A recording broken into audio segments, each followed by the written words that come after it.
On today's podcast, we dig into week 6 in Dallas getting destroyed at home by Detroit. We'll talk best win. I think it might be Baltimore. Maybe it's a little San Francisco. We'll talk a little Chargers. We'll talk a little Broncos. We're just going to try to cover as much of it as we can. And we brought it back. Bill Belichick, Tom Brady, legacy update. Jesse Palmer, more on college football after I give you my top 12 rankings.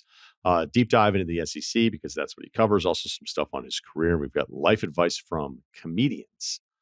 So enjoy. And our Monday night lean for FanDuel.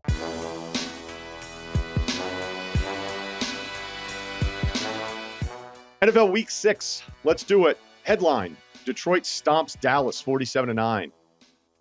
Doubles them up on total yardage. Goff, after a slow start to the season, dig through those games a little, has now posted back-to-back perfect passer rating games. Detroit is actually the 5 seed today because of Minnesota's 5-0 record. The NFC North is the best division, the Norris, in football, with what Green Bay is doing, which is worth paying attention to, stomping Arizona. Chicago is in last place in the division at 4-2. We could talk a little Caleb Williams improvement now. Next gen stats. You want some? I'll do it to you. Even you can listen to these, not just your kids. If you look at success rate for quarterbacks, which is based on the yards needed based on down and distance. So you need a certain percentage of yardage on first down, then second down, then 100% of the yardage needed for third down to keep the sticks moving, right?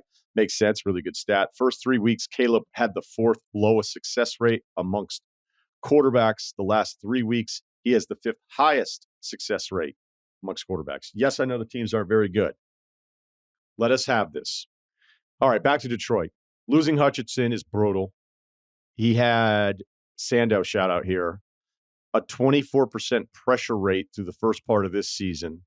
If you go through this part of the season, or I think like the first 8 games, it's the highest pressure rate for any single player in the NFL since 2019. He was just wrecking everything. So with all the attention on Garrett, on Watt, on Parsons, and all of these edge guys, and then you started looking at the numbers and just the impact from watching him, he was now in that conversation of not potentially even passing some of those guys. So you can't replace him, but it'll be interesting to see how aggressive they get with which available edge guys may be in play before the trade deadline, which is beginning of November. But the positive back to this is that Detroit is following up last season where it felt like a real thing. And they're also following up on all of the preseason hype, summer hype of what they're capable of doing. And without Hutchinson, it certainly hurts the defense that is the weaker of the 2 units, but they've put so many resources into the secondary. And there was no reason why the offense was going to struggle with the exact same personnel and so many young players just only getting better. So the only loss against Tampa, again, when we talked about that game, it was very important to point out it was a weird loss on top of everything else. They went to the red zone 7 times, only had 1 touchdown. Again, Goff statistically wasn't exactly lighting it up, but he's been terrific the last couple of weeks. Let's stay on Dallas here a little bit. This is the worst home loss of the Jerry Jones era, also on his birthday. Awesome. The first half numbers for them at home this year, they've given up 35 to New Orleans, 21 to Baltimore, 27 to Detroit yesterday. So on average, they're giving up 27.6 points per half at home games. You could even throw the Packers game from last year in there if you wanted to. That 27.6 they're allowing in the first half would be the 5th worst scoring defense overall per game in the NFL. Not great, Bob, right? So we could go with excuses, back-to-back primetime games versus Detroit coming off a bye. The injury part of this is definitely real for this Dallas front that people thought was maybe a little light in the britches when they were actually healthy. But are they still talented enough on offense with Dak to go, all right, I can't, like the easy thing to do today is just completely write them off. I feel like that'd still be a little dismissive because of Dak. But at the same time with Dak, and I'll just admit to you, like, come clean on this one, I have struggled with who he is and who he isn't basically since the beginning. Now, in the beginning, it's mid-round pick, Mississippi State. Yeah, good college football team. But if all these other teams pass on him for 3 rounds, like how good is he going to be? Oh, wow, this is a really good story. He's going to be really good, big athletic, has all the throws, all that kind of stuff.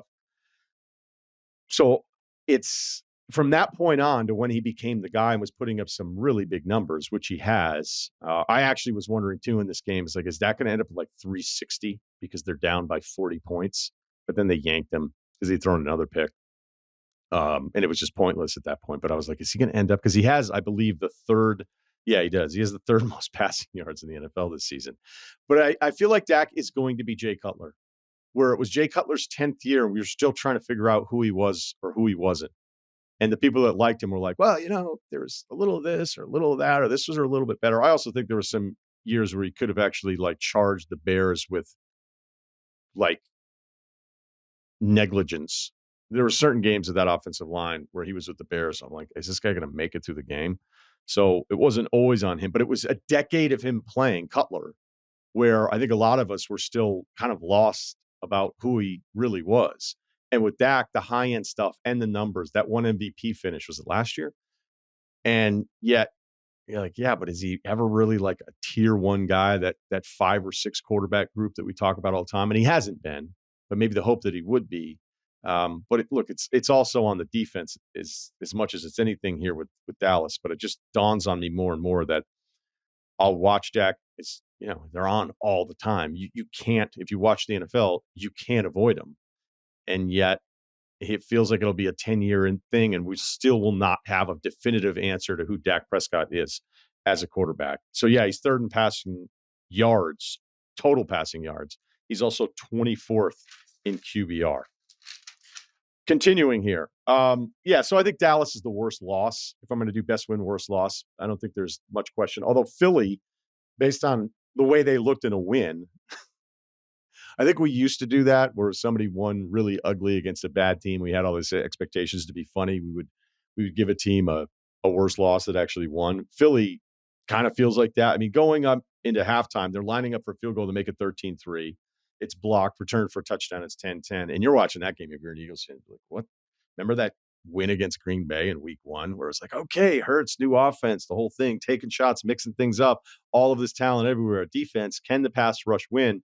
And now I think I continue to feel worse about Philadelphia, even though they got this one. On the other side for Cleveland, like, which Watson number do you want? Because everybody has a million of them. We're getting dead cap updates daily now on Watson's contract and what the cap hit is going to mean. Although I would say if you really want to dig into that, there's certainly some workable options. All of them are really ugly because the contract is guaranteed.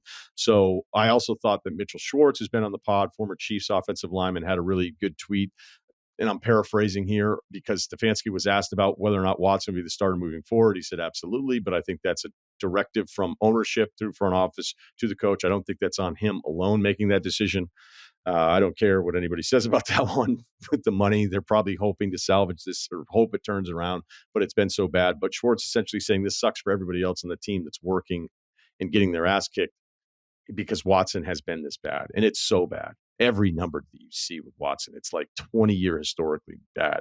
I even looked up one because Cleveland never converts third downs. Well, they do, never as low, but they're converting them at 19% of the time. So how bad is that? Well, it's the worst in the NFL. So meaning 1 out of every 5 third downs, you're converting less than 1 of those at 19%. You already understood that. So basically 1. So I went back for 20 years and tried to find a team that was worse than 19% third down conversion rate. I could not find one. And after 20 years of all tabs, I just got sick of looking at it. Usually the lowest is like 30, 31, 34. There was one season where I saw a team at 25%. Again, Cleveland is at 19. Best win. We could go all the way back to Thursday, San Francisco getting it done to go to 3-3 at Seattle, which helps them in the division race. They lead the NFC West at 3-3, tiebreaker over Seattle. And with the way Arizona is going south and the Rams injuries, and Seattle's defense, even with the awesome start, kind of going in the wrong direction here a little bit. That is on the table for best win. Baltimore going to 4-2. Let's go over their QB opponent resume here again now. So the Ravens have faced the number 1, 2, and 3 quarterbacks in QBR to this point of the season. That's Josh Allen, Burrow, Daniels. The 4th quarterback is some guy named Mahomes, who's way down the list right now. There's an argument to be made because some of the defensive numbers are not very good.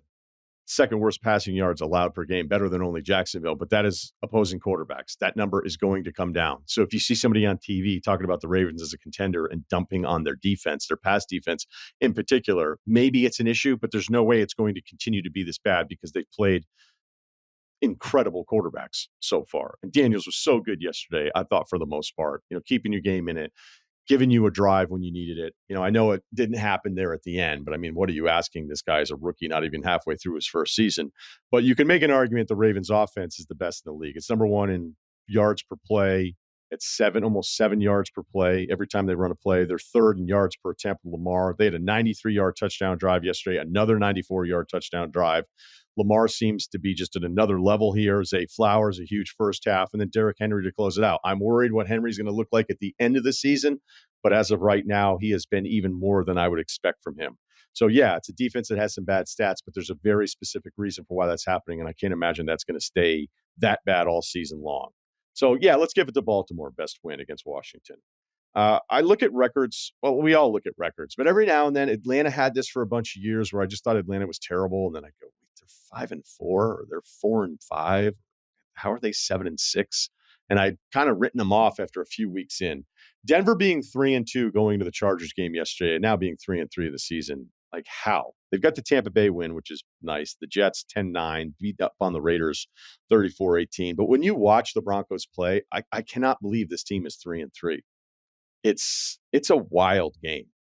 So they lose yesterday in Denver, 23-16. The score is misleading. It was another one of these Bo Nix. Bo Nix is giving serious late night window, not late night, but second window, sun coming down, Phillip Rivers vibes, running for his life.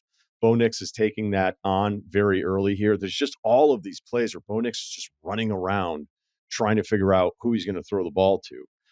When you look at pass attempts on the season, he's 8th in the NFL because he's back there chucking it all the time. So I think Denver 7-10 at best. The defense has obviously gotten better. But whenever I watch like the full Denver experience, that team was 3-2. And I'm never going to forget that. I'm going to remind us of it every single week. Maybe not. On the other side, Chargers defense from 28th in defensive EPA to number 1 going into this week. And Herbert looking like maybe one of the 8 Pro Bowl alternatives. That would be an alternate. Probably the way I should say that. 237 yards yesterday. His first game over. His first game over 200 yards of the season. And look, if you go total pass attempts by all the teams this year, pass attempts per game, the LA Chargers are last. I know he lost, but we're going to do a little of this. Tampa Bay at New Orleans. New Orleans was up 27-24 at the half because they scored 27 points in the second quarter and scored 0 points in quarters 1, 3, and 4. So a 50 spot for Tampa. Baker fighting through the interceptions. That's the positive. Bucky Irving, we try to tell you, exciting player. Running backs, are they back? Potentially. But I'll say this about Spencer Rattler, who's in for Derek Carr. He's not afraid. And for a young quarterback getting the chance to go out there, they're all going to make mistakes, but I'd rather somebody make mistakes being dangerous than somebody who's going to make mistakes because he's so scared. And you can tell right away with Spencer Rattler, he is going to try. And even, I think it was the second pick where he tried to get it up over the defensive back. It wasn't the safest throw you're going to see on a Sunday, but it was a great play by the defensive back. Maybe not, but it just, look, my expectations are low for most rookie quarterbacks, but that you're not going to have a check down guy with Rattler in the absence of Carr tells me the Saints actually have a little bit more to work with here than just the later round draft pick at that position, stepping up when he wasn't really expecting to play this season. We were going to do this tweet pissed me off. We may rebrand that as this tweet was annoying, but I didn't see anything this weekend. So good job by all of you. Pat yourselves on the back. So a little New York Giants primetime update. I have an epic rant from, I don't know how many years ago, maybe 7 or 8, where epic in that it held up. Not that it was the best thing you're ever going to see on television, but I just couldn't do it with the Giants anymore. It was me, 20 plus hours in a football, Saturday, Sunday, living in New England, cold, basement, Luna Pizza, which was sort of the highlight of all those Sundays. And by the time the Giants came on and the game wouldn't be over until like 11:30 and I'd be starting my week again, I was starting to get really miserable, right? And the Giants made it worse. Not that I don't love football, but you get the point. Like 20 plus hours solo, note taking, just football. Heaven for others, but when the Giants came on in those prime time and couldn't score any points, I'd be like, this sucks. I hate it. So I started getting really mad about it, and I shared that with America. I'm not going to do that to the Giants after last night against Cincinnati. No neighbors. And honestly, Danny Dimes, maybe. I thought for sure, like, hey, here's your apprenticeship, one more year in this contract. They'll move. And they still might do those things.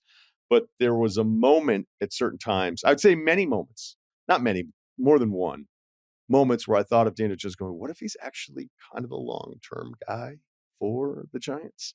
Or at least a couple more years, still in play. But they scored 7 points last night. So primetime tabulation here, 15 against Dallas. They had neighbors for that game, 7 last night. So 11 points per game during prime timers. I looked ahead just to warn everybody. There's one more prime time that's officially on the schedule. That's Monday Night Football against Pittsburgh, Week 8. I'm going to go ahead and tell you to take the under in that one. And there's I think it's the last game of the season. They're playing Philly. So maybe they'll just do the NFC East ratings bonanza and slot that into something else. I don't know if the game will mean anything, but look, there's a reason why those teams are on all the time because of the markets. People seem to watch a lot more. But yeah, this is not a redo of that Giants rant, but 11 points a game in those two. Okay, we haven't done this in a long time because I needed more data. Bill Belichick, Tom Brady, legacy update. It's been a bit. When we last did this, Tom was 1, Bill was 2. Pretty simple. Bill got rid of Tom and then went to Mac Jones and Bailey Zappi with a little Cam Newton sprinkled in. Wanted to establish the future and not have Tom get old. Tom went to another team and won a Super Bowl for one of the greatest revenge stories in the history of sports, modern sports at least. But things have changed. Things have changed, both on the media side of things. Bill works more. Bill puts in the reps. You see him everywhere, multiple platforms. You know, I know Tom has the money in the prime time, but he's not working as much. Bill is dating. I don't know if Tom is. Went to Pinehurst this weekend, golf trip. 16 of us. A lot of the UVM guys, some guys we haven't seen in years. Still wondering about your boy. I think, what's his deal? And the guys that I would say are in the secondary orbit and not like directly within the same, like not my moon friendships, but just other things where I just, still friends, but I haven't seen the guys in a long time. And then they go like, yeah, so you never got married, huh? You never, Then it would end in the like, hey, you'll find your someone. And then the guys that knew me were like, I don't know if that's, so I don't even know what Tom's deal is, but I hope he does find somebody. So as of right now, I've got Bill 1 and Tom 2, but if Bill gets back into coaching and bails on the media, do we bump Bill up or down? I don't know yet. That's week 6.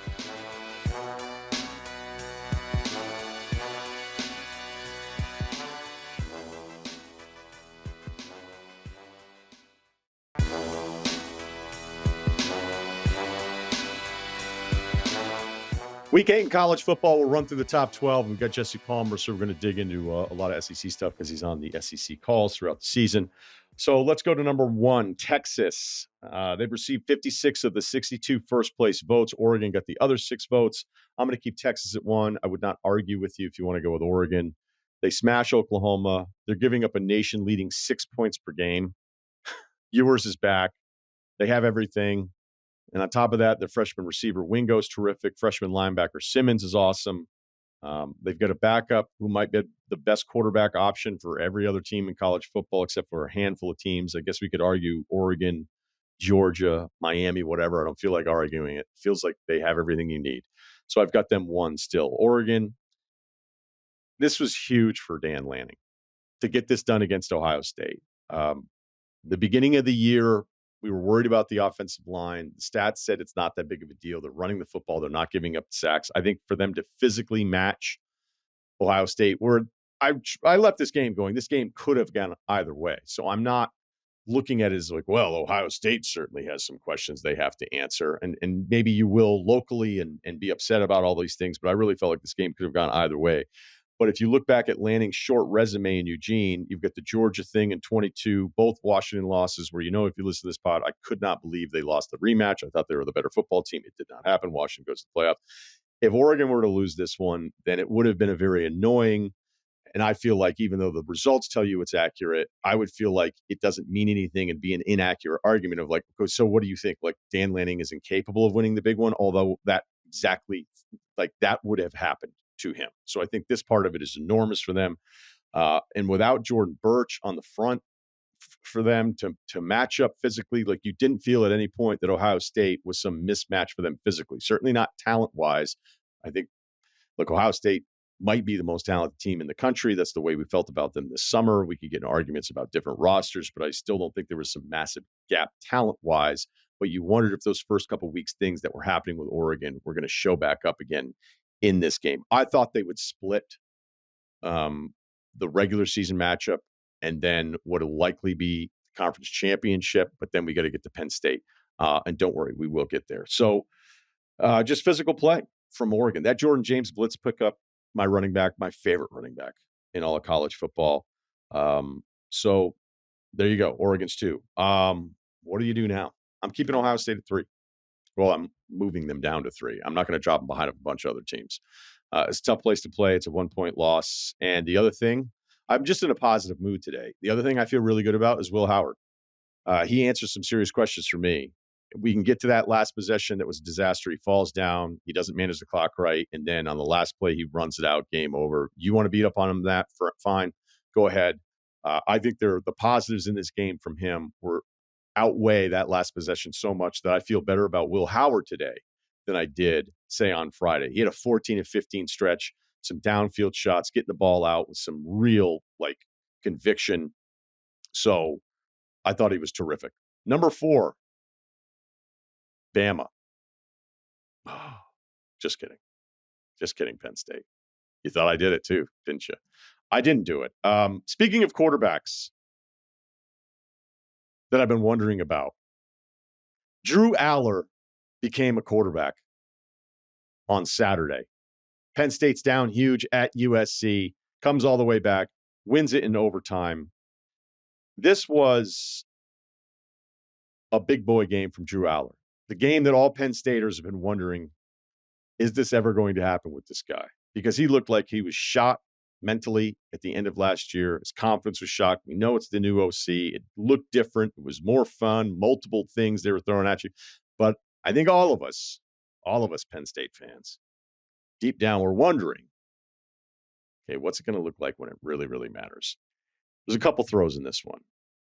The throw he made to Evans at the pylon before the touchdown tied it up at 2020, he had one 6-inch window to throw it into, and he got it there. He converted a 4th and 7, a 4th and 10 to tie the score at 30-30. Aller was fantastic. Whatever I said about Will Howard, let's multiply that by whatever you want, infinity. That's how much better I feel about Aller today. Now, was it a Calzado performance? You're like, remember that guy? I don't think so. But man, doesn't it feel great, Penn State? Doesn't it feel great? Like, this is why this guy was so hyped. This is why we made fun of Ohio State for him coming here and not going there. Big boy stuff from Tyler Warren. McShay and I put him on your radar. An FBS record, 17 catches. He did everything. So, yeah, this is the kind of game from Aller where I look at the Ohio State matchup differently than I did on Friday. Because I'll admit, I'll be totally transparent again. When they were getting their asses kicked in the first half. Although, it wasn't really an ass kicking. It was just massive play here, massive play there. Next thing you know, you're like, I thought, yeah, see, this is why you doubt them. This is why you have them there. But what I didn't do is post a video about it. All right, number 5. I don't love this because it really spits in the face of the head-to-head rule, but I'm going to go with Georgia. Weird game against Mississippi State. I don't love ignoring the Bama head-to-head, as I mentioned, but look, Mississippi State's terrible, except one of the Van Buren boys jumped in and started dialing it up all over the place. The coaches have Ohio State 4, so behind Penn State. Penn State is 3, but the coaches and AP both have Georgia ahead of Bama. So I guess we're all breaking this rule collectively. The coaches do have Nebraska at 25, which reminds me of the old coaches poll Nebraska joke that went on for years during the Pelini era, was that every time you look at the coaches poll, they would be in the coaches poll, Nebraska, and they wouldn't be in the AP because for whatever reason, the coaches just love Nebraska all of those years, even though that Nebraska team wasn't really that good, but they always had a decent record because of their non-conference and because they played in conference. And the coaches would be like, Nebraska, what are they, 7-2? Let's make them 16th. Okay, so number 6, Miami. They've played 0 ranked teams, and they may, in fact, play 0 ranked teams for all 12 games. Maybe. I mean, some things could happen there. Clemson, speaking of some of these ACC schedules, which again is another reason, exhibit 412, why all of this expansion sucks, is that you have some of these teams skating through their own conference schedule where you have no idea. So you have this Miami part of it where I'm just putting them at 6, and I don't know, maybe they're the 16th best team in the country. Clemson probably should have them 6 because of the UGA rule, right? So let's do it, because even though Clemson has the loss and Miami is undefeated, if Clemson had just decided to play the Citadel again, which would be weird to play them twice, they would be undefeated, and then we'd just be able to put them in front of Miami based on the record part of it. So let's see here. Clemson has 1 ranked game against Georgia. 4 ACC wins are NC State, Stanford, Florida State, and Wake. 4 of the 6 worst teams in the ACC. So now that I've said that out loud, let's just go back to the original. Miami 6, Clemson 7. Sorry for wasting your time. Where's Bama, dude? We're getting there. You had them last week. You loved them, Russillo. They won SEC game. You love South Carolina. Where's Bama? Don't worry. Iowa State at number 8. Both AP and the coaches have them at 9. They have LSU 8.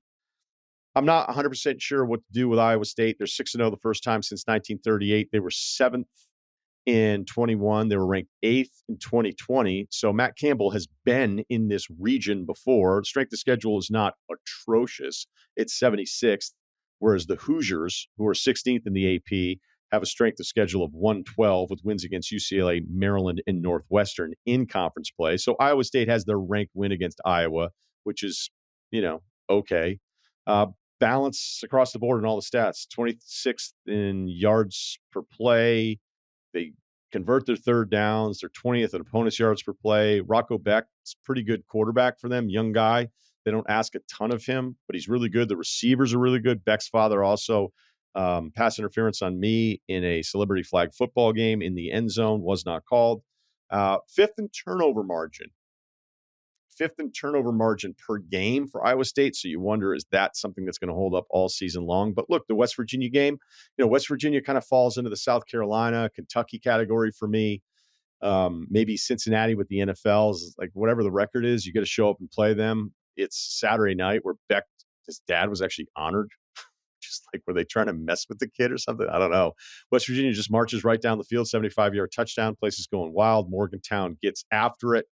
And you think, okay, well, this will make sense that Iowa State could lose this game. And then they respond. So a lot of respect for that. So I've got them 8. 9, I'll go with LSU. Ole Miss OT, a night of deep shot after deep shot after deep shot. I think LSU defensively is a sign and like reminding ourselves that coaching throughout the season can get units to play better, as opposed to just thinking everything that we see week 1, week 2 is going to be the same all season long. LSU's linebackers have really stepped up. The secondary scared the shit out of me in this game, in this matchup against Ole Miss early on. That's exactly what I thought was going to happen. There was throws where I'm like, okay, well, Ole Miss is going to win this game. Ole Miss probably still should have won this game if you really want to go there with it. But LSU's loss against USC, sure, fine, it looks worse now.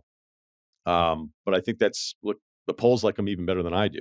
Number 10. All right, finally, Tuscaloosa time. We got to it.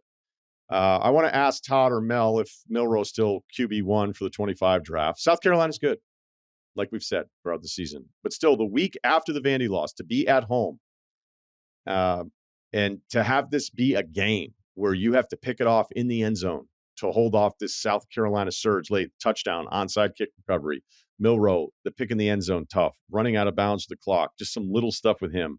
So, look, Vandy was not on him, and maybe the defense leaking here for Bama is more alarming than anything that's happening at quarterback. Because again, Milroe fine and Vandy terrific against Georgia. A couple things here with this game that I didn't really love. Number 11, BYU. They've held Arizona, SMU, and Kansas State to 43 total points. I still think Kansas State's a tough out, and they destroyed them. The AP has Tennessee 11. I'm off it. Why? Maybe, TBD on Tennessee, but to this point, more deserving teams.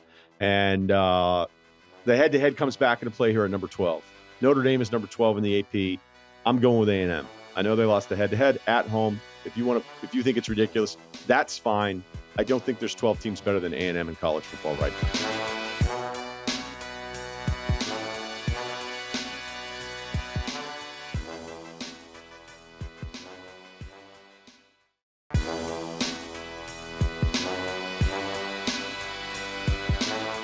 I'm excited to do this. I don't think we've ever had him on the podcast before, but from ESPN, ABC, it's Jesse Palmer, who is here on behalf of Tableau, which we will get to a little bit later. Pretty cool device for people like us that like to watch a lot of sports. Good to see you, man. What's up?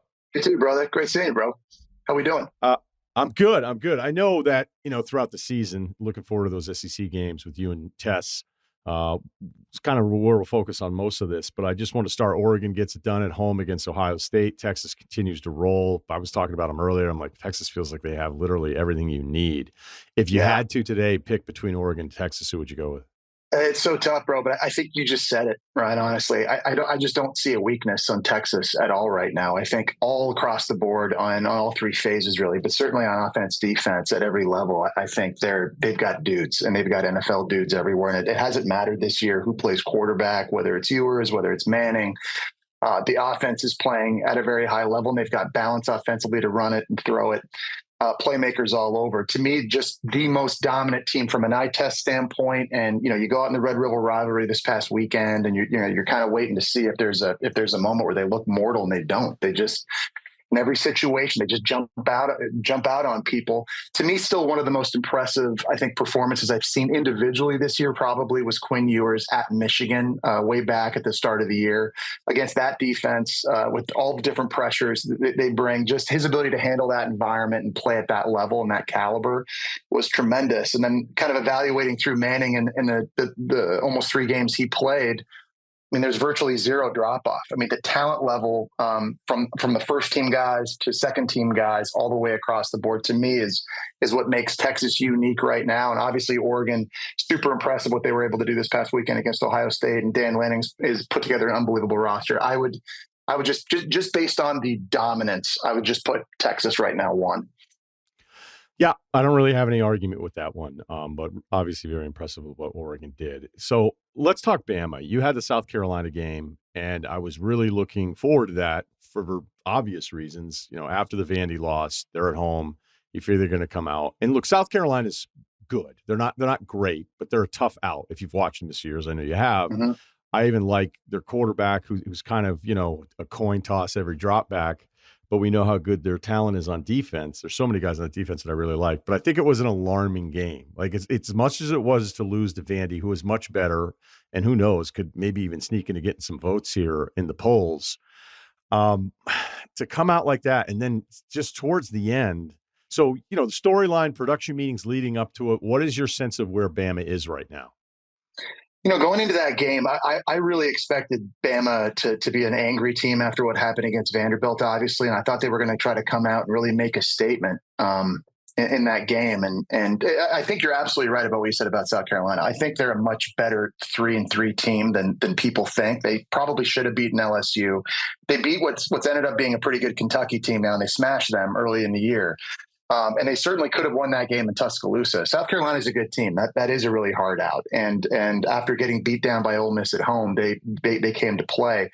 Bama's defense really worries me right now, and just their ability to get off the field. And against Georgia, you saw that in the second half when Georgia converted 5 for 5, I think, on 4th down, was just able to keep drives going. Vanderbilt went like 12 of 18 on 3rd downs.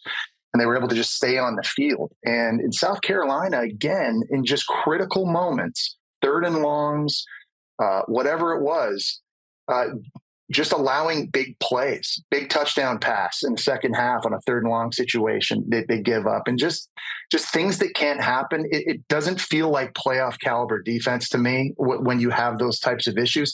And Ryan, it's crazy because when you look at their roster and you look at the dudes they have in the front seven, especially in the depth they have, the linebacker position, that might be the best linebacking unit in the entire country. It does make you scratch your head a little bit. And I think the secondary right now for me is probably the one position on that team that I focus on more and worry about more. And I know that was a huge question coming into this year because you lose Kool-Aid McKinstry and you lose Terry and Arnold in the first 2 rounds. And you lose your safety to Ohio State. I mean, these are all big time guys. A lot of new faces and a lot of true freshmen right now getting a lot of reps in the back end, and they're giving up big plays. And when you look at the schedule coming up now, you got Tennessee with Thornton and with Brew McCoy, and then you got Luther Burden in Missouri coming in, and then you've got LSU with Kyron Lacey and those guys. Even Auburn's receiving group with Keandre Lambert-Smith and all those guys are so much better than they were last year. The secondary might be a real issue for this Bama team, and you just wonder if they have enough on that side of the ball to hold on. Yeah, the linebacker part of it, like I kind of was like, what is up with this defense in the first half against USF? But I think USF's quarterback is just so tough that, if you're not ready for him, they button things up in the second half. And then once the Wisconsin game happened, you can say whatever you want about Wisconsin, but it looks like they've figured some things out here too. But like that Wisconsin game, like, okay, all right, here's Bama's defense. Here's the front. Here's 4. Here's 0. Here's 20. Like, okay, all of these guys now, there's just a hybrid of all of these different dudes attacking, and it's not going to be an issue. And then I felt the same way in the first half against Georgia. Milroe was fantastic against Georgia. I really didn't think he was the issue whatsoever with Vanderbilt. Like those guys were exhausted mentally trying to figure out where the handoff was going against Vanderbilt, and Diego just worked him for 3.5 hours. But I would say like there was so much Milroe hype post UGA. And as anybody who's ever listened to this podcast knows, I'm not necessarily like the biggest fan. I think he might be the best running quarterback in college football. I think Avery Johnson, maybe Kansas State's in the conversation as well. There's certainly other guys you could pick from that. But there's just moments in that South Carolina game where my Milroe doubt is confirmed. It's not both picks. It's the pick in the end zone. It's stupid stuff like running out of bounds when they're trying to run clock a couple different times. So the defense is the main concern here, but I felt like the Milroe post UGA hype was out of control. And I still think there's a limit. There's just going to be moments against certain defenses where I just don't know that he's going to be seeing it the way you need him to. Yeah, well, it's interesting too. And listen, I mean, for people that haven't watched South Carolina play it, especially on defense, like that is legitimately one of the best pass defenses in college football. Forget just the SEC. Like Kennard, Stewart off the edge. Those are 2 future first-round picks coming off the edge, and that's going to be a problem for anybody. But I will say, man, like, in just listening to what you were saying, like watching film on Milroe this year and watching the Georgia game, which was tremendous. And I thought he was outstanding as well in the Vanderbilt game. But one thing, and we called the USF game earlier this year, if you hit Jalen Milroe early and you get a few sacks early, the eyes come down a little bit. And he stops kind of focusing so much on what's happening in the second level. And he kind of starts worrying about what's going on immediately around him. And he misses some stuff. And I thought in the South Carolina game, you mentioned the interception in the end zone, even the interception at the end of the first half, just floating balls over the middle of the field. Like that's not first round stuff. And I certainly think Jalen Milroe has that. I think he's going to be that. I really do. I believe he has the talent to be that. But it's just part of the game where I still think if you're an NFL evaluator, I think there are question marks with Jalen Milroe with respect to that.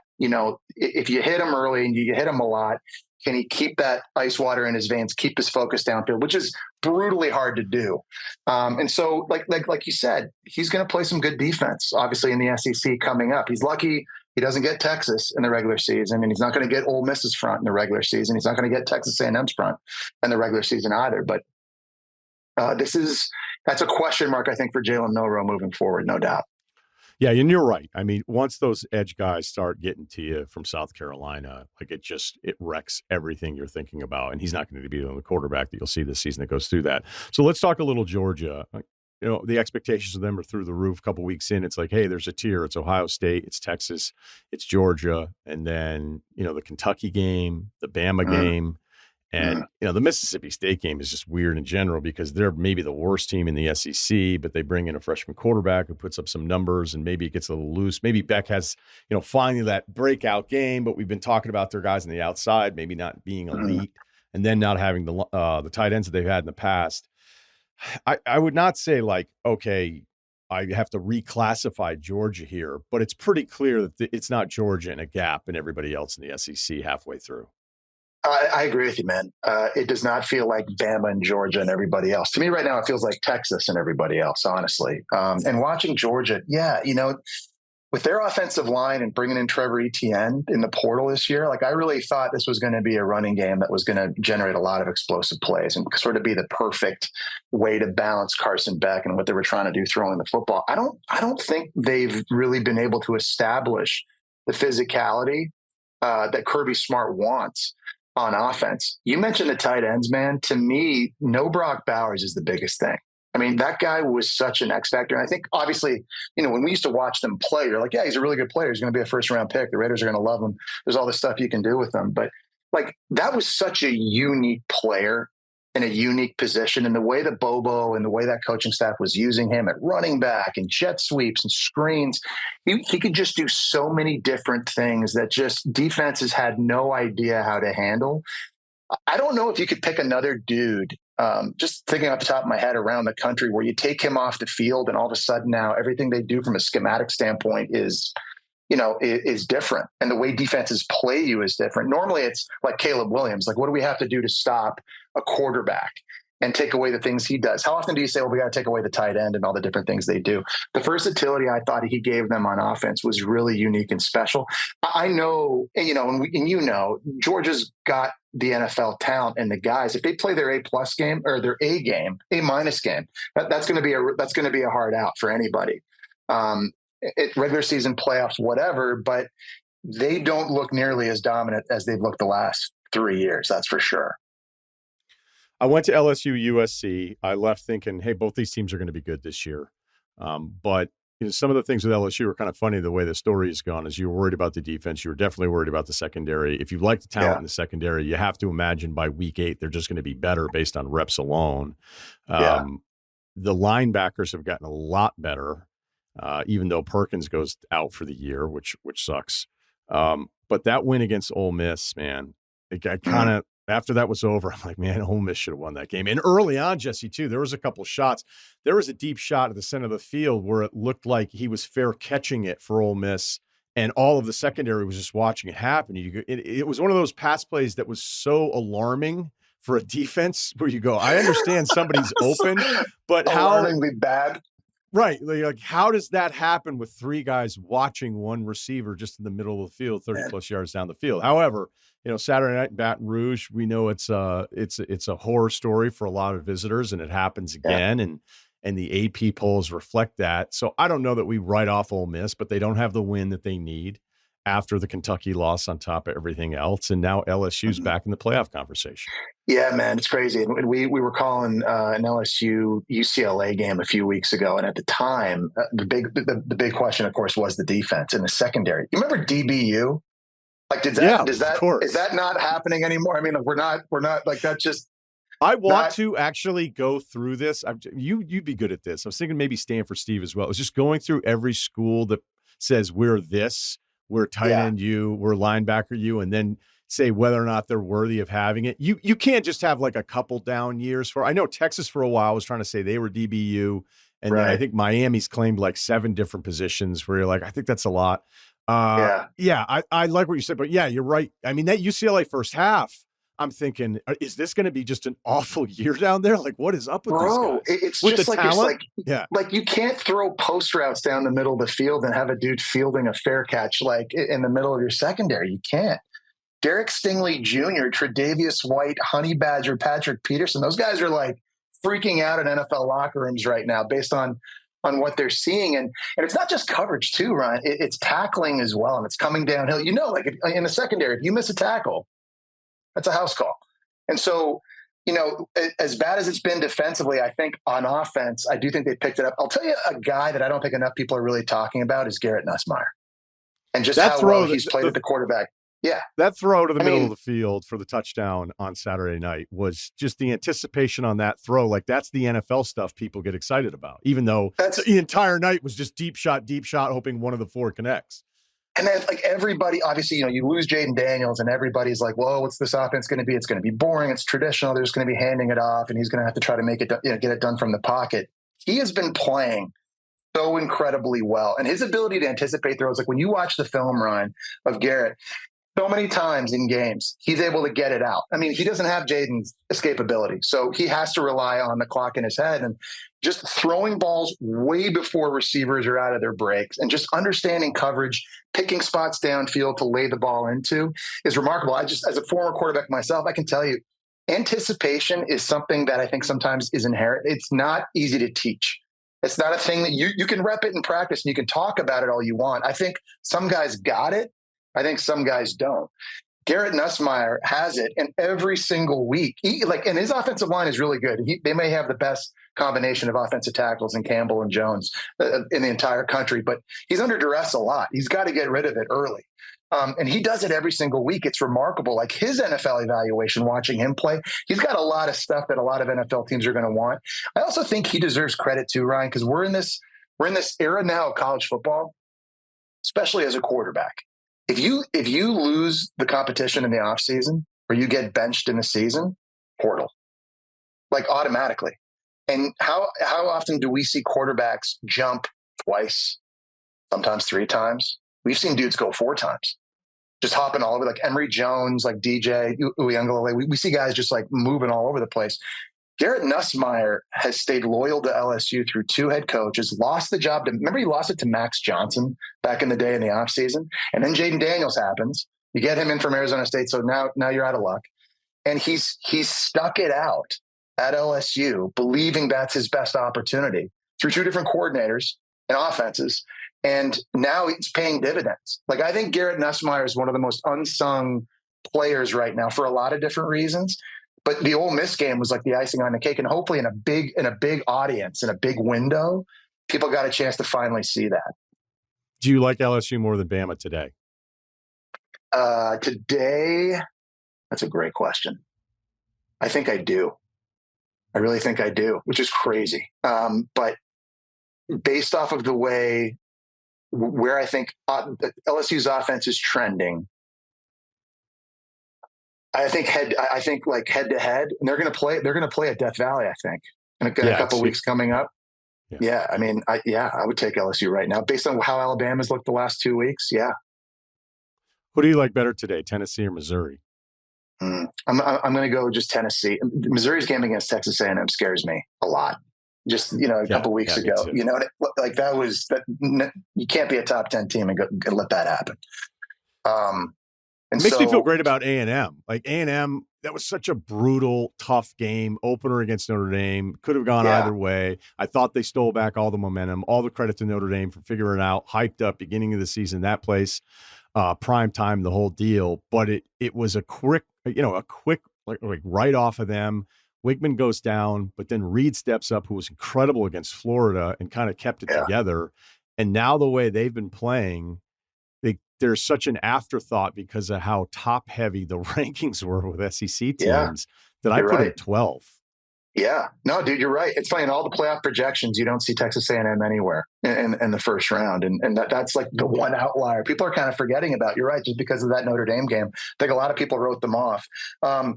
Wigman back in. And by the way, Coach Elko's decision to put Wigman back in based on how Reed was playing, for those 3 games, it was a gutsy move. I think Wigman kind of paid it off and kind of showed you that in the Missouri game. He does a lot of great things.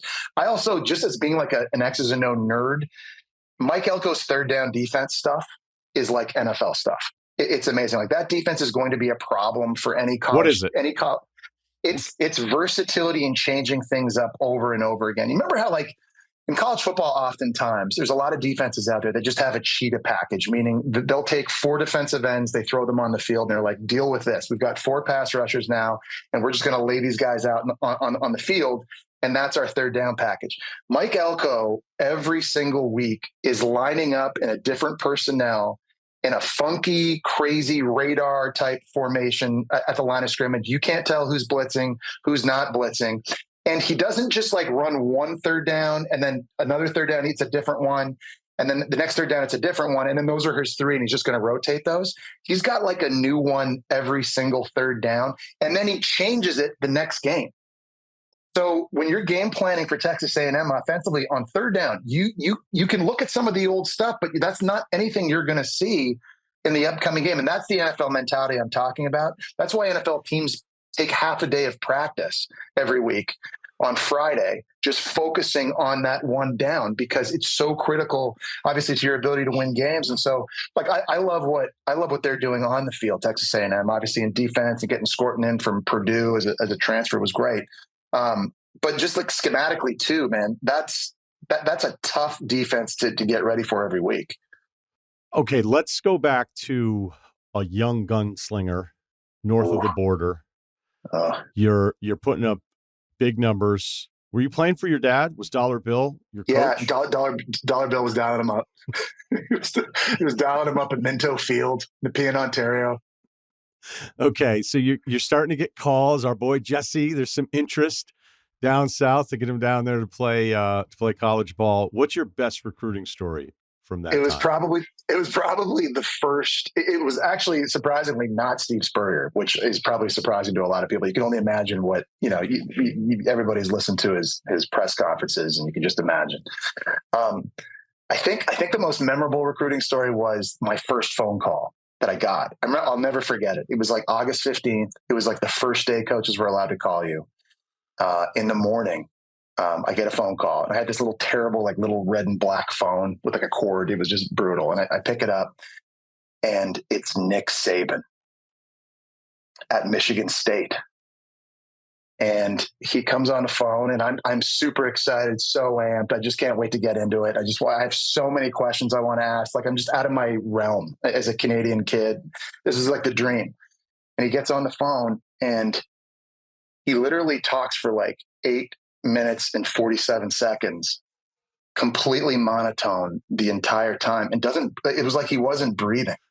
He literally gets on the phone. He's like, "We really think at Michigan State, this is a great opportunity for you on the field. It's a pro style offense, and we'll give you an opportunity to throw the football downfield vertically and really show off some of your passing ability and really highlight that here. The Big Ten's an outstanding conference with great competition. You'll play good defense. NFL evaluators are here each and every week. Lots of friends in the NFL right now that can help figure it out for you once you get done here too. Also, academically, Michigan State, fantastic. You can get a degree that you need. It'll help you at the next level. East Lansing, very safe place to live. We get you great housing here as well." And it was literally like 8 minutes and 47 seconds. The pitch was unbelievable, but it was so much volume. I just couldn't, I don't even know what he said. And that was it. A little and imagine like if you had said to me, like, "By the way, dude, that guy's going to win 7 natties," just so you know, the guy that you just spoke to, that's 7 natties. I would have been I don't know. So why was it Florida then? Like, who did you stay with?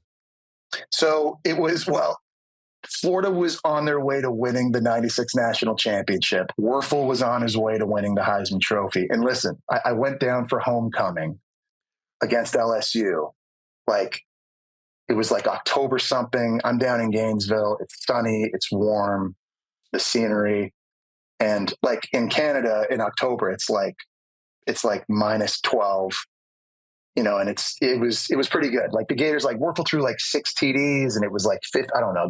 They just smoked LSU at home, and it sold it pretty easily for me. If the transfer portal was as prevalent then as it is, or as prevalent as it is now back then, would you have been like, okay, this splitting reps bullshit? I'm gonna call it, because I think did you have the Mertz Lagway game where right. So they were splitting up series, and then we know in the other game against Mississippi State, I don't know if you had that one where they were going to give him like 3, 6, and 9 or something. And every time I think about it, I think of you, because I never played the position. I would despise that. So I think you, 2024 Jesse Palmer, would be like, "Hey, let's start planting the seed that I want out of here." I did it twice. Like I was doing it with Doug Johnson and then Rex Grossman like 2 years later. It was crazy. Like I was all about that. You know what's crazy though, man? Because my buddies, my boys on the team back then, we talk about it still today.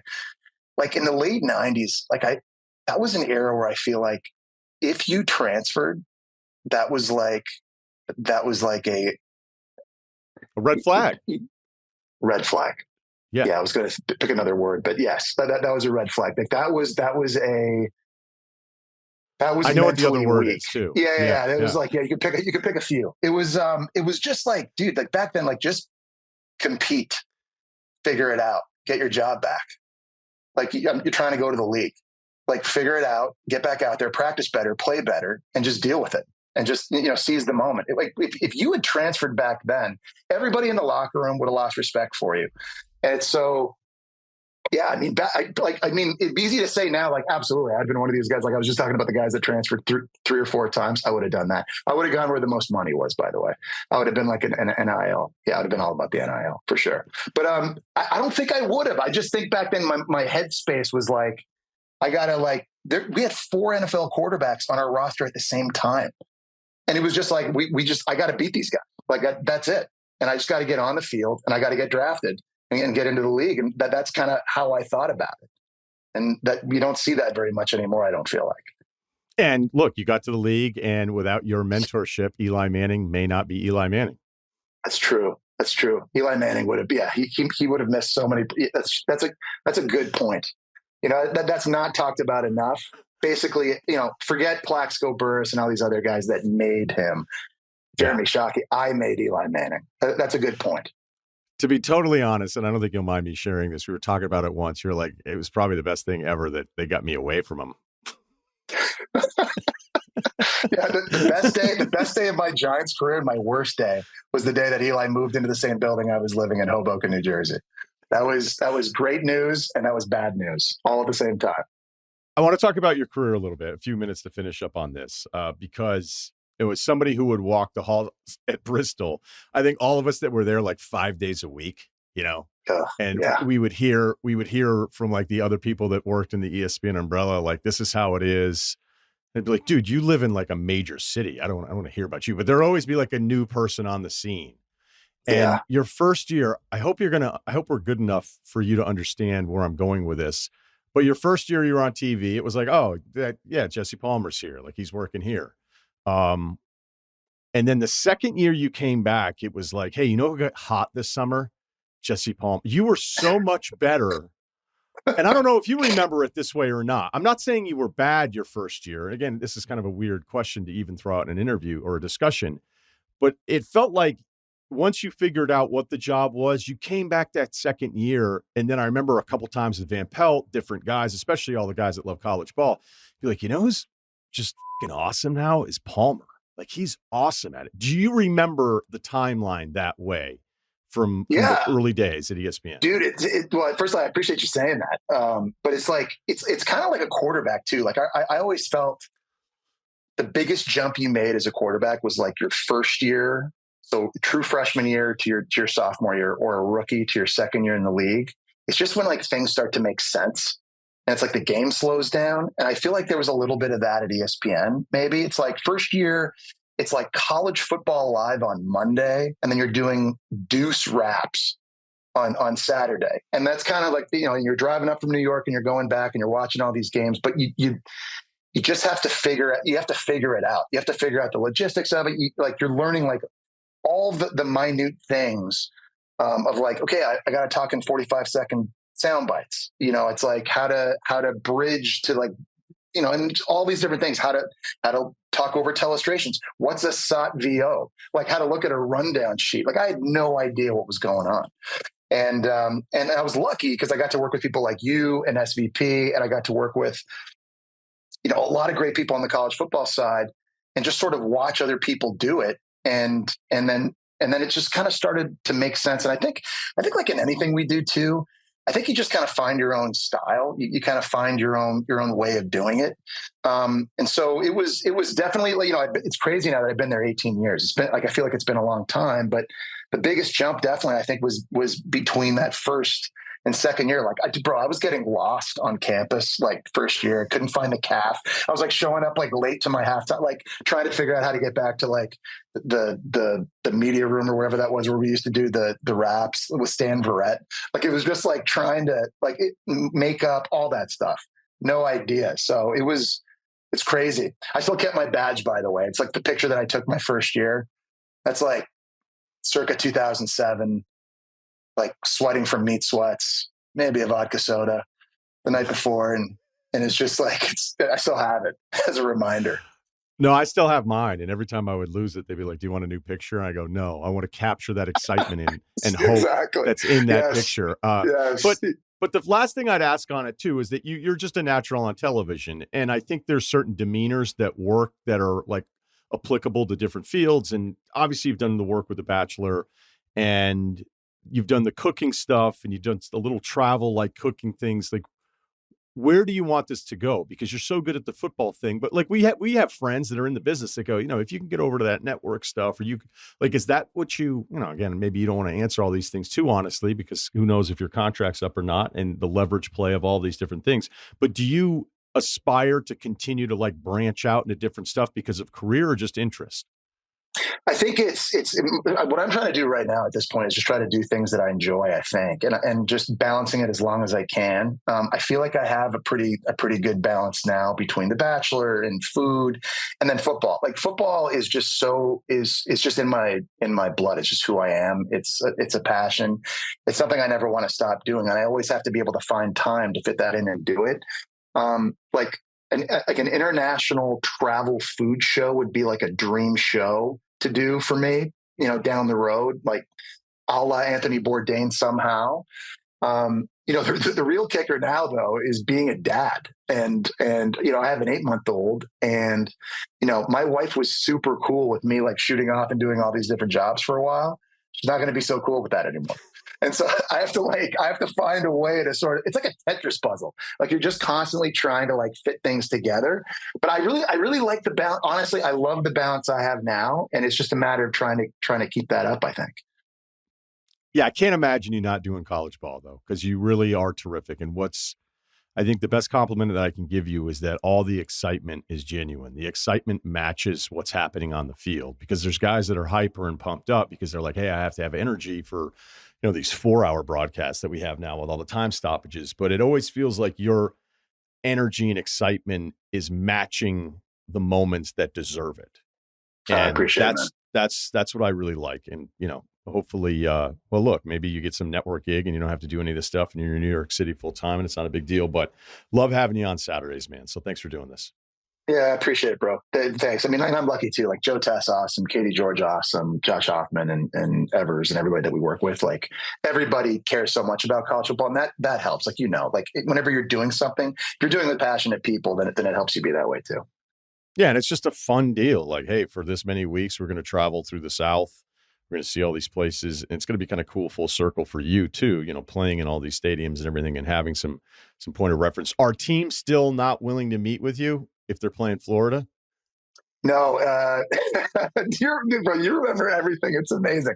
I remember now I think it's good. I think 18 years people have figured out that I'm actually not taking the answer the coach is giving me and like literally texting what they said to the head coach for the University of Florida, which I really appreciate. I ran into a couple of hurdles early in my career with coaches that didn't believe I wasn't going to tell Steve Spurrier what they were telling me, which would have completely blown up my credibility in the industry. So of course I never would have done that in the first place. But thanks for asking. I think I finally have crossed that hurdle in my career.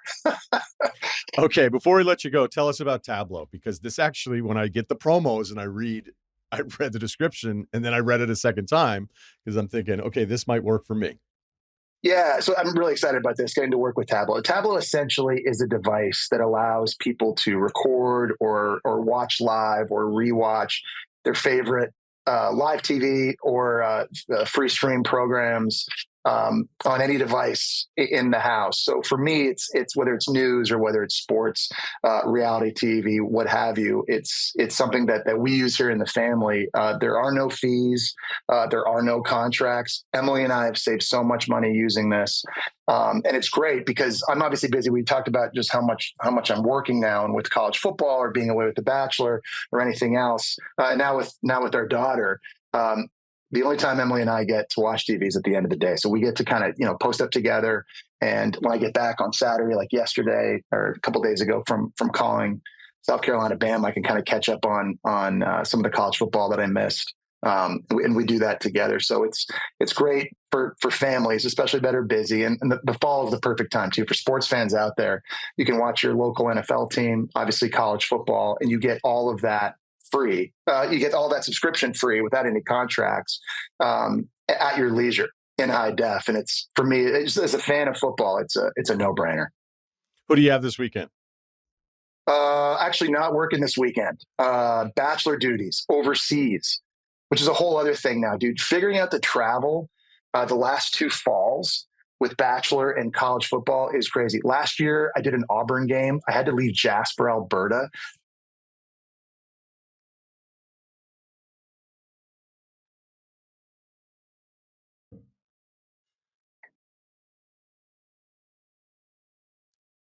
That's too, reading a Great lot of seeing, defenses all at the How we same doing? time. Like that's dropping back and going. Would I be better as the main bachelor or as a guy competing for the bachelorette?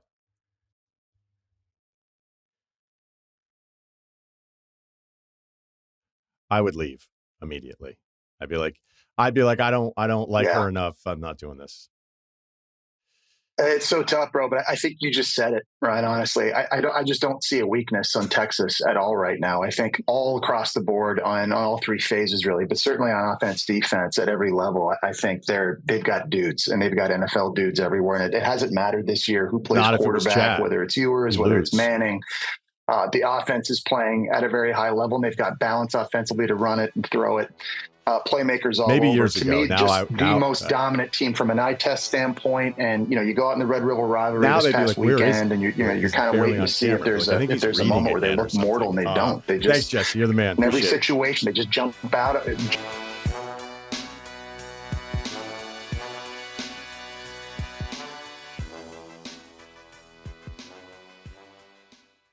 You want details? Fine. I drive a Ferrari 355 Cabriolet. What's up? I have a ridiculous house in the South Fork. I have every toy you can possibly imagine. And best of all, kids, I am liquid.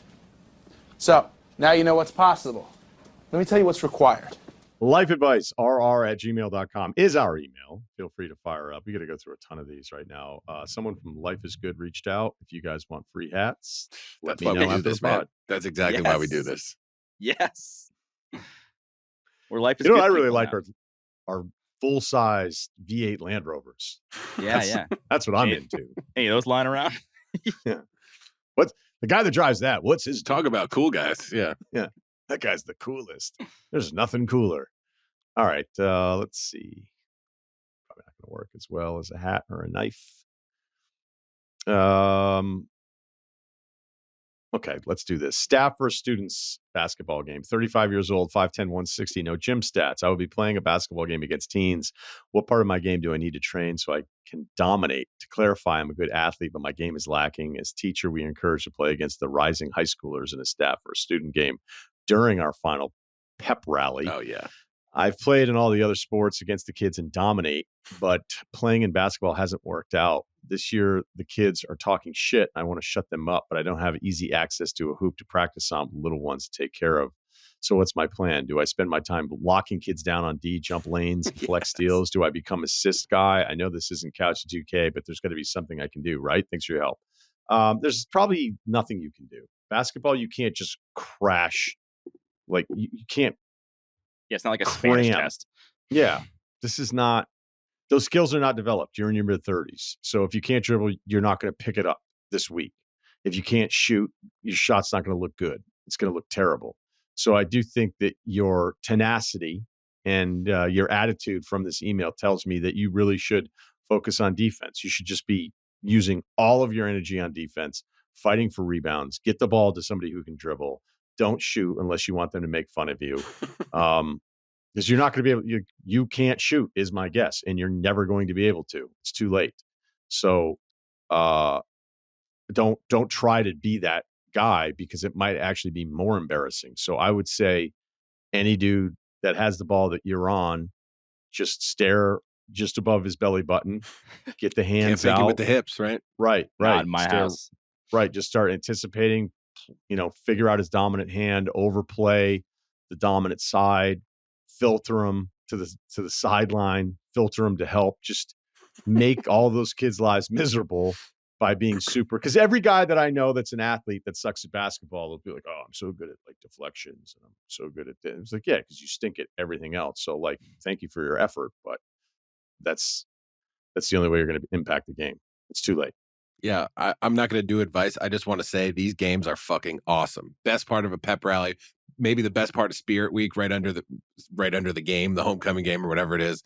These games are awesome, and yeah, you don't want what people remember to be you airballing, your first 7 shots, and then welcome to history class on Monday. So I think you're right, but this is a big responsibility. These games are fucking incredible. Yeah, I think you just have to be like the Ben Wallace of the faculty team, and hope people respect you for it. But I have noticed, like, you probably noticed this too, Ryan, when you play younger kids in pickup, whether it be at the Y or whatever, they don't like defense. They don't like when people actually lock them up and play defense. So like, you're gonna if you're looking to like get in their heads a little bit and have a little bit of fun on your own, like, you don't need to be hitting shots to have fun. You're gonna see it in their eyes how annoyed they're gonna get at you. So I actually think you may not think that's fun. It is going to be fun. You're going to have a great time.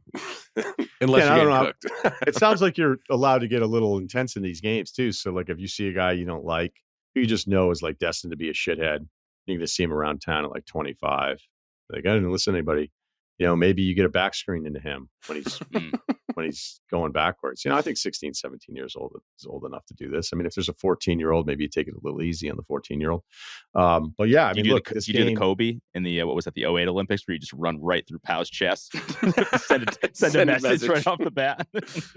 Yeah, no, that was super impressive by Kobe. Set a really hard screen, and the guy that didn't fight back at him when Kobe yelled at him his entire time he was at the Lakers, never stuck up for himself. And then he's like, I'm going to set a screen on Powell and set this tone because I know he's never going to do anything else. And all the other players are going to act like it was this huge fucking turning point. It's like, oh yeah, no, that was amazing.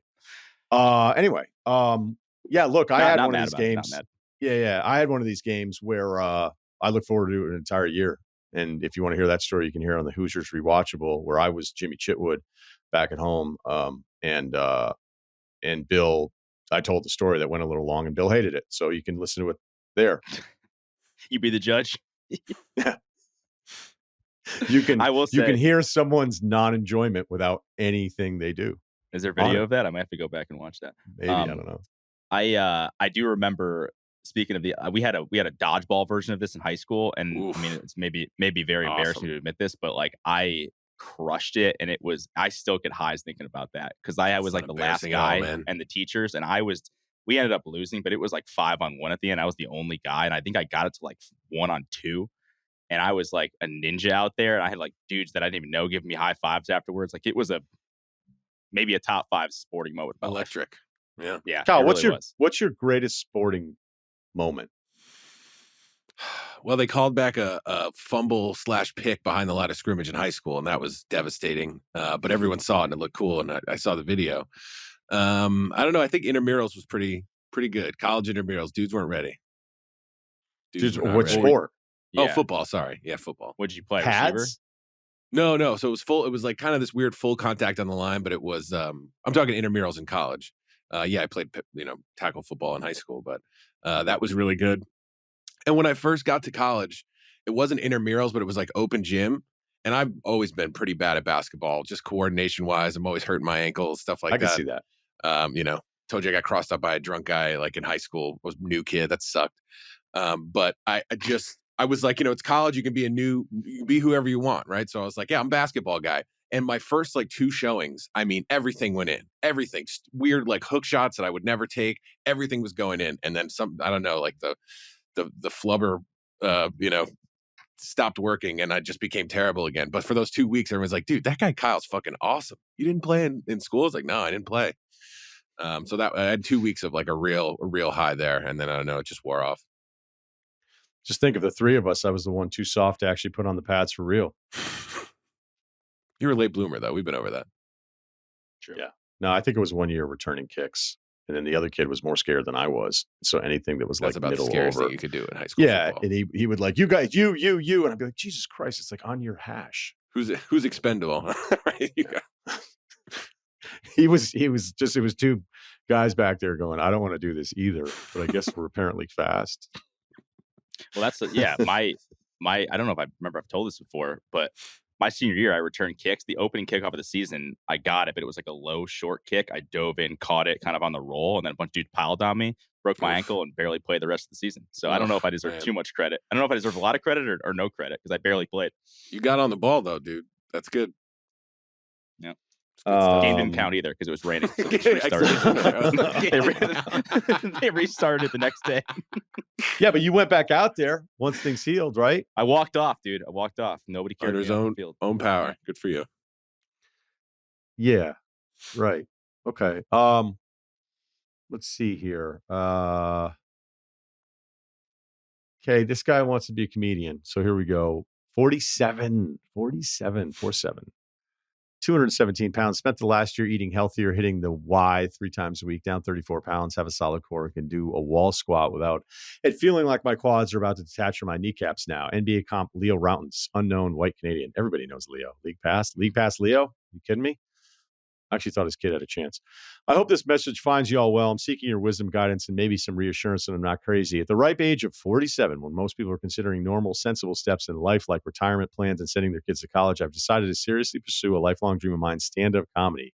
My wife and I, no kids, will be relocating from our northern Ontario city about 3 hours south to downtown Toronto in early 25. You're probably asking why I didn't follow my dream 20 years ago when I had youth and significantly more hair. Good question. The answer involves a mix of procrastination, mortgage payments, how little you actually make as a stand-up in Canada, a quick bout with cancer-free now, and a misguided belief that I could find true happiness without pursuing this dream. But now, here I am, older, wiser, ready to embrace the heckling masses. Our move isn't based primarily around the pursuit of my dream. Like many people during COVID, we decided to move to a quieter, slower, more peaceful area of Ontario from the suburbs of Toronto. Turns out it's not as great as we all thought it would be. My wife is getting tired of remote work and would like a job that's hybrid, which is not available up here. Plus, there's only one monthly open mic night in town, which barely counts as stand-up comedy because I'm usually the best we got. Oh, all right. For transparency, I'm not going into this pursuit raw. I've performed about 200 stand-up sets since the age of 31 and have crafted some pretty good material.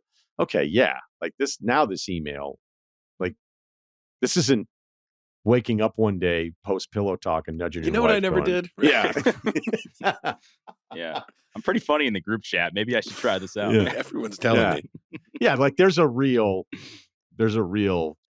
chance that you're not just going out there. You probably have some of the pacing down, and so all right. I've performed about 200 stand-up sets since 31. Honestly, the high you get from pulling off a really good stand-up set is so much better than any of the drugs I've ever done. Now, 200 sets may seem like a lot, but over 16 years, that's only about one set a month. I'm hoping to be performing 3-5 times a week. With this move, the dream will not impact me financially, as I do have a solid regular career as a registered massage therapist. There's some material right there, which affords me a lot of flexibility and pretty generous income. So am I crazy to want to start grinding it out as a stand-up comic at age 47? Any advice about moving to a big city like Toronto? I do plan on taking some classes through Second City, such as improv and comedy writing. Are there other creative avenues you'd recommend looking into? I'm a Luddite, but I should learn how to use TikTok, YouTube, Instagram, etc. I'm really excited about finally doing this and going with no delusions of grandeur, but ready to grind. Ultimately, I'm in for the high and happiness. Anything beyond that's just gravy. Okay. First things first, start a podcast, right? I'm kidding. Yeah, you have to. You have to. You have to. And then the clips can live, and then everybody be like, man, that thing's doing really well. Like, is it? I just see the clips a lot. Look, you've already, I don't even know what you're asking us for. I don't know that there's a ton of advice other than I'm really proud of you and I don't know you. I think it's brave. It's clearly something that's been gnawing at you for a really long time. I would tell younger people that you probably won't be able to understand this, but there's a certain age that once you get north of, you start thinking like, I probably could have used this time a little better. Or what if I had tried this? And it was a driving force for me, at least in what I was trying to do, 20 years ago when I decided, I was like, if you don't ever try, you're going to be kind of fucked up about it. At least that was me. However I am, I knew how I would be later on in life if I never felt like I was like, you didn't really get a chance. And this sounds a little weird, but life can be really cool if you try to maximize the opportunities that are out there for you. If instead you are wired in a way, it's like, why do this? Why try that? That'll be embarrassing. Oh, I'm going to fail. I'm not going to happen. Maybe that's a parenting thing. I feel bad for people that kind of look at the world that way. I wouldn't exactly say I am the happiest person you've ever met, but I know the difference between, fulfillment and not being fulfilled. And again, there's different areas of fulfillment. So I think it's great. And I think you're probably going to feel so much better and know who you are and know who you aren't with that many reps. And maybe it works out and then maybe it doesn't, but at least you'll know. And I think that's really the most important stuff when you're trying to pursue some of the things that most people would be afraid of doing. Yeah, I mean, I like this. It kind of reminds me of going to college, being whoever you want to be. Like, I'm a basketball guy now. The one thing I don't know if I missed this in the email, but did he say how his wife feels about like 5 nights a week? I'm doing this, right? He said he's got a job and his wife's interested in getting out of this suburban rural place they're at and finding a new job and finding a new balance. Does she know that you're bound? I mean, I'm sure you would have. This isn't like a big secret, but I just like, he didn't mention like I talked to her about it. She's happy for me or anything like that. I'm just wondering if you're saying 5 nights a week, and then if I'm lucky, maybe I'll, go out of town on a Saturday gig. Like, is that something she's expecting in this new life you're building? Or is that just like, oh, and I can also do this? Like you said, the move wasn't really just so he could pursue his dreams and stand up. So I would just, you were very thorough in your email, but I did not hear you, you mentioning to your wife, this is the plan. That is At a good the right point, age of 47. because it did seem like they were both bored, and that's the basically the reason they're moving to Toronto. So I would assume they have the free time and understand that they want. I just wonder if she's like, my new friends at work, we're all bringing our spouses out. And you're like, oh, come on, I'm at the Funny Bone. Yeah, but how cool would it be if she brought them to your show? See, yeah, yeah. I don't know. It's a good thing it's a good point to bring up, Kyle, because like, I mean, if she's like, hey, like, I need you to do some stuff around there, like, maybe not, but I would assume that's hashed out already based on. I would think so. It's just he didn't mention. What if she hates it? What if she hates the idea, but she wants to move so bad? Yeah, that's what she's just like, okay. And they both think they're moving to, like, she thinks that they're moving for this, new life balance, and he thinks they're moving because he's going to start a podcast and do 5 minutes a week. I don't think that's what's happening. I don't think so either. It just was sort of a funny line to throw out there, but I mean, I don't really know what he's asking us other than we have go for it. Like, there's no doubt. Who cares? Yeah. The best part is it's a new place, cares? right? It's not like this guy's always at the one comedy club. You know what I mean? He's like, he's gonna be able to move around Toronto. That's cool. Should we give him Adnan's number? Yes. What is that? Just look it up right now. Give it out on the pod. Yeah. Yeah. Hold on. Yeah, I'll tweet it out later. Yeah, I think I don't really have much more. Like, what do you want to ask us? How? Yeah, we're all for it. Living in a big city. I don't know. Yeah. Look out. Trying to find a place with parking. Okay, we'll end on this because it's another comedian. You're home for comedians. 32, 6'5", 165, built like Texas Kevin Durant, but shorter, whiter, and significantly less talented. My new job comes with a gym membership, but that's not the point. I am a stand-up comedian, and 2 things that Ryen has said have stuck with me. Number 1, I'd rather be alone than annoyed is a great one-liner. Number 2, 80% of us kind of get it. It's the 20% that fuck it up for everyone. It's a great premise. Some situations we are in the 80%, some situations we're in the 20%. The moments you realize you messed up, you're in the 20%. Using the word steal was clickbait. Glad it worked, but I'd like to ask permission to use these in my set. Well, it sounds like you want to steal them. Well, you could properly credit it. Hey, I listened to this popular podcast. No, he's not going to credit. He's not going to. That's going to kill the whole bit. No, he'd be like, hey, I heard a guy on a podcast say this. This was his line. So now here's the rest of the joke. The 80-20% is not that original. Yeah, I'm going to push back a little bit on I'd rather be alone than annoyed. It's gold, I don't blame you. That's good. It's really good. And it wasn't like anything that was happening. Van was over the house. We're watching the LSU game a couple years ago. He was talking to me about something. I was talking about something. And then I just said, I'd rather be alone than annoyed. I was watching football with him yesterday. He mentioned it. It's great. Yeah. We all No one said anything for like 30 seconds. And then he just turned to me and was like, that shit just hit me so hard. I mean, look, I'm not saying it's on par or on the level of Napoleon's Love is the Distraction of the Warrior, which is fucking serious business right there. But here's what I would say about anybody that's like performing or on air or whatever. Like there's some people that just don't care where they've heard it. Like I've heard one of the rants that I did on ESPN that was very specific because I was the only one that was saying it. And it was funny. Like whatever. It was a funny thing that I'd said. And I saw a stand-up comedian do it like a couple years later. Like I actually saw the clip. And then I saw that he followed. And I thought, like, do you think you're killing it? Because to me, I'm not telling you everything I'm doing here is I'm not Radiohead, okay? But if I heard somebody make a great sports analogy to like regular life or whatever, I wouldn't go, oh, that's so good that I want to use it.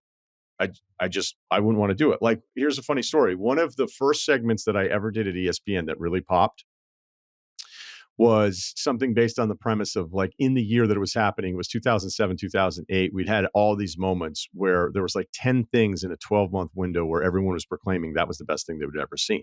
So I was like, well, that doesn't make any sense. Like, could we really be this lucky that in this one year we had 10 of the greatest achievements in sports? So I went through all the things that were proclaimed the best. I wrote out the segment, index cards, was waiting for my next fill-in shift, and then on-air hosts. I don't know, Ceruti, did I just recently tell this story? Because I think you're looking at me like, oh. No. So maybe I told it to somebody else at something I was at, but I like a lot of the hosts would kind of workshop shit with each other. Like I'd see Colin, I go, hey, what do you think of this? Or whatever. And by the way, it wasn't Colin. And I ran through the index cards of like, here's kind of the headline. Here are the examples. Here's why it's wrong. Here's my summary. Boom. There's an open segment. 8 minutes. Good. And the host was like, that's really good. And then he came over to me like a little bit later and was like, can I have that? Because I was a fill-in. And I was like, no. You what? Like I just wrote it for myself for my next shift. And I'm hanging on by a fucking thread here. So like, how would you feel knowing that somebody else wrote all of that stuff for you? Now I understand comedy is different. There's comedy writers, actors, the screenwriter, like we could get into like how things are different or whatever, but I don't know. Like I don't hear somebody else do something great and go, that's so great. Now I'm just going to repeat it because I know it's a different audience. So yeah, I think you can do whatever you want. You probably already did it. And right. I mean, it doesn't really matter. And now I feel like I've gone on too long where I'm being like oddly protective of just a throwaway line to Van. But I would ask anybody that's like in performance, there's some people that are just like, cool. Like comedians are like, some of them are out of control where they're just bite shit from everybody else. Notorious. Like there's certain comedians that are just notorious about it. And I always wonder, like, didn't you want to do this to be creative and the fulfillment of coming up with something that works as opposed to the fulfillment of somebody else came up with something and it works? So, yeah, that's how I feel. You can do whatever you want. But I gotta now this say, got way too serious. I feel like angry comedians are like one of the scariest things. Like, I mean, even just crowd working comedians, like, my heart starts beating. I'm like, oh, come on, not me, right? There's enough people in here. So like, you're not a comedian. I guess if he was stealing from comedians, he might be under a little more fire. So maybe he just feels like, what? How bad can he really hurt me with his words? Yeah, I don't know. Ceruti? I don't have much on it. I think the 80-20 thing is not like you put it very well and concisely, and that sounds great. I think that's a thing that's out there, so I don't really have an issue with that. I agree. I think you're being protective of. I'd rather be alone than annoyed is like that's a uniquely you line. That's a uniquely you line. How did I screw it up? What did I say? No, you were fumbling around. Come on, you weren't confident though. Bad delivery, kind of trampled that part. But like, here's. Sorry.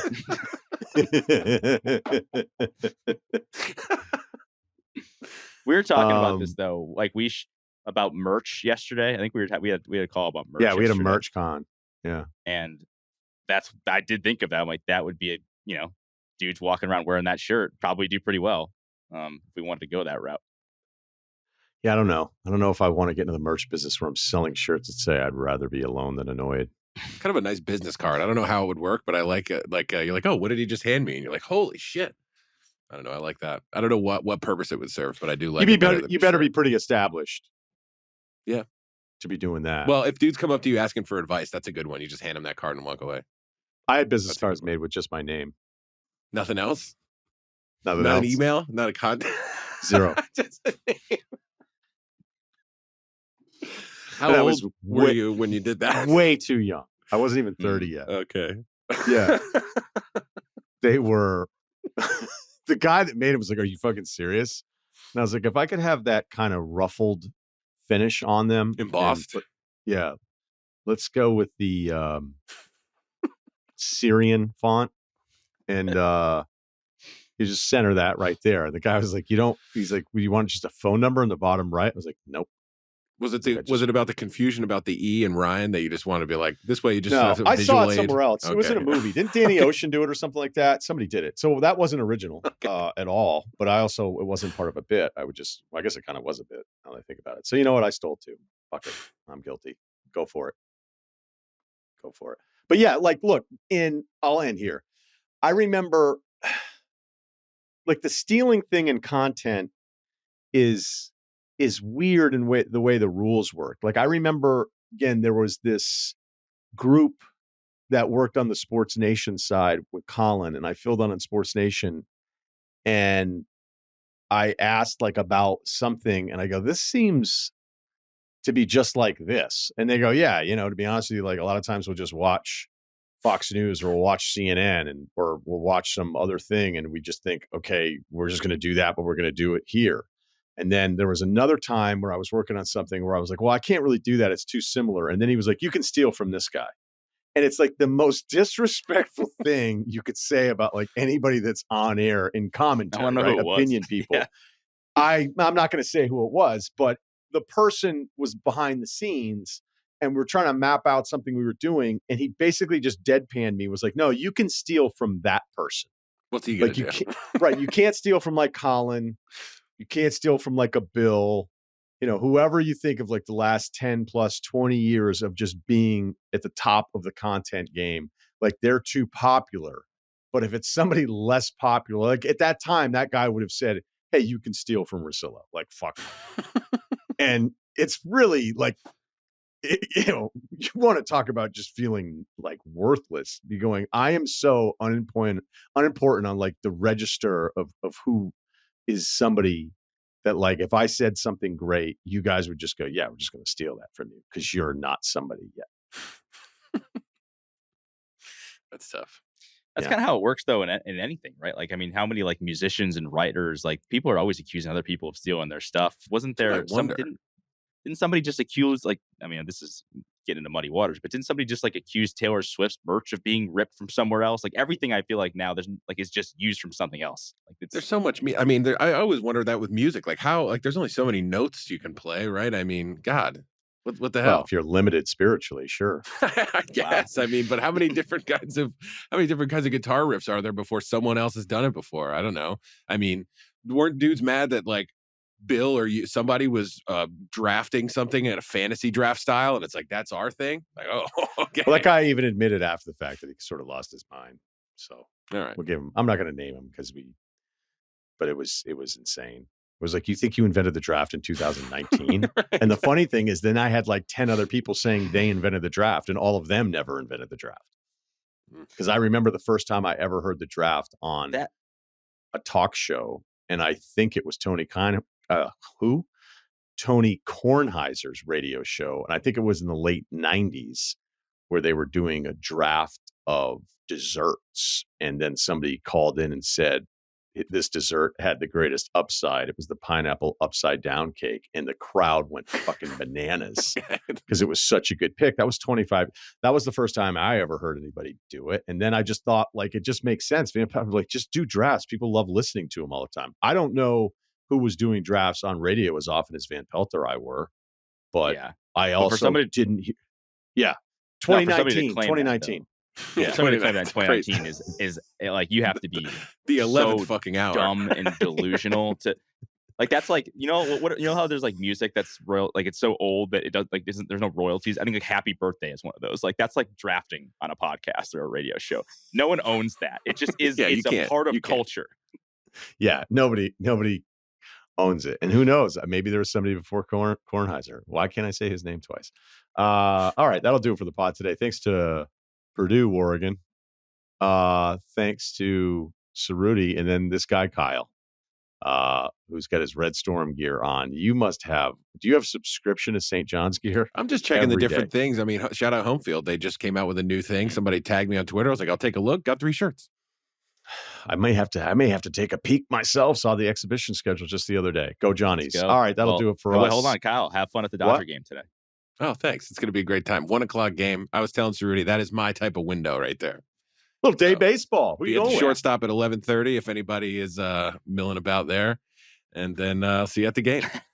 That's a public appearance call. You got an hour and 45 minutes. You better get your bells on. I'm already showered, buddy. Let's fucking go.